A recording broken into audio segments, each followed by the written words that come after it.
Like, yeah, that. I guess what I'm trying to say is what Aziz Ansari did seems more like, say this right, but a byproduct of the patriarchy. It's like men have set up this society where men are the most important and we run everything. And we think that we should just be able to get whatever we want. If we're persistent enough, we'll get it. Right. So yes, is that bad? I do agree that that's bad. Like, if you're interested in somebody of the opposite sex or the same sex for that matter,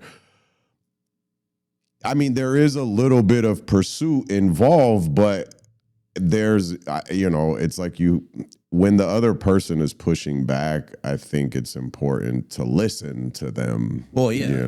And you raise a good point. I mean, yeah.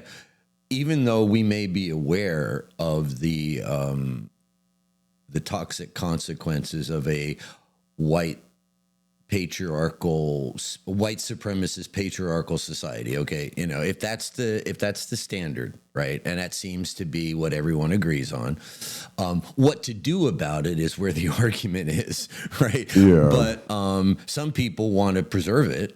Right. Well, it's the way it is, and that's the Western civilizational story and what have you.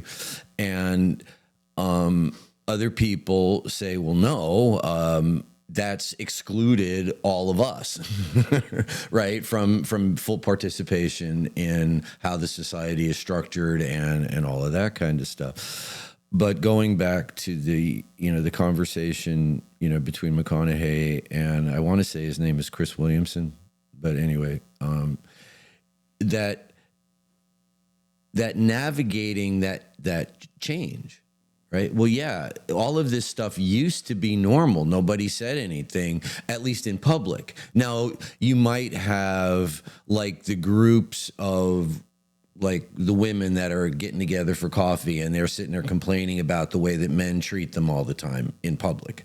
And you may have, the blacks sitting there talking about the way that they're treated in amongst themselves, right? But as soon as that goes from in amongst themselves, the oppressed group, into, oh, now we want our voices as part of this bigger conversation, it freaks everybody out, right?